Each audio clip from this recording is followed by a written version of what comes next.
Alright, hello everyone and welcome to today's episode. It's a mini episode or a mini-sode that departs from my normal off-script sessions. So make sure you subscribe, like, comment, and all of that jazz. Let's get right into it.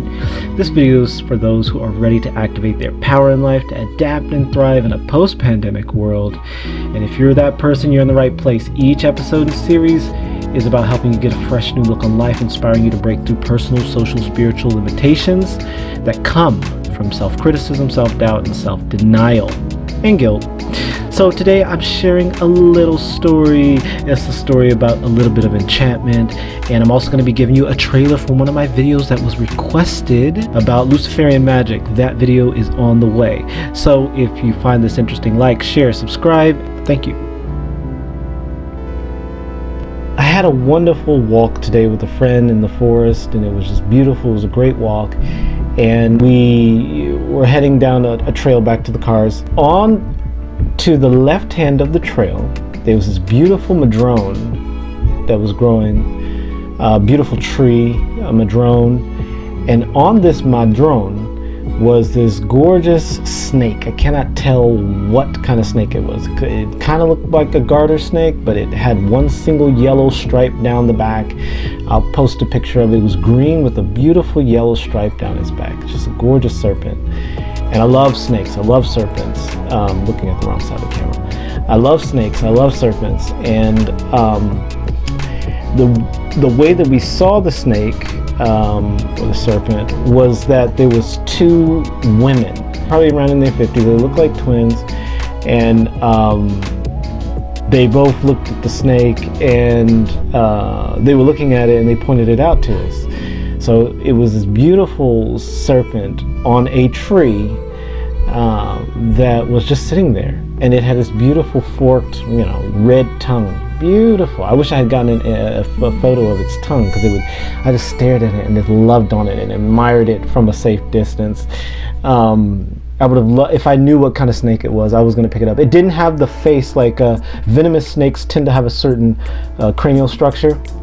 This one didn't have that, from what I can remember or understand. But anyway, there are probably people out there that study snakes and could look at this and say exactly what it is.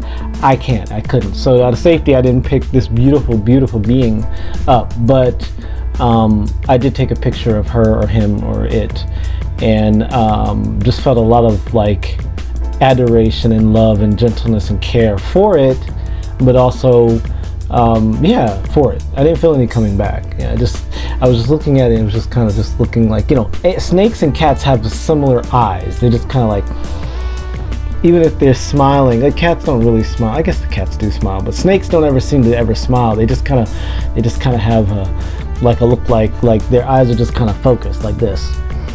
And so I just was loving this little serpent, and she must have been, or he or it must have been, I don't know, maybe 2 feet long. It was very small. It looked like a tiny little rope. It was just so beautiful, like a little baby snake maybe. I don't know. Anyway, so after this really long walk, I encounter a snake on the left side of my path on a madrone tree. The madrone, which the word would translate as great mother, madrone.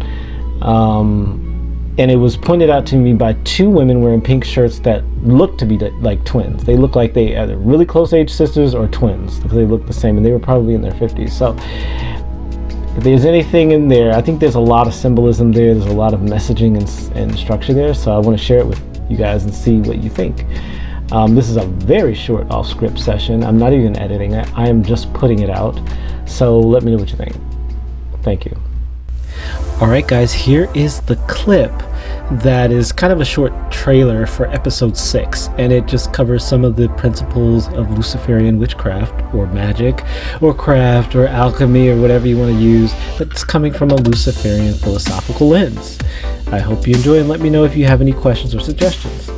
The purpose behind craft is to cultivate power, cultivate sensitivity to what you're able to create and do in your world. Greater magic is the self-cultivation. So here I am, standing here in this really divine environment. I also brought my amplifier. We understand the deeper meaning of this. Understand what your tools are.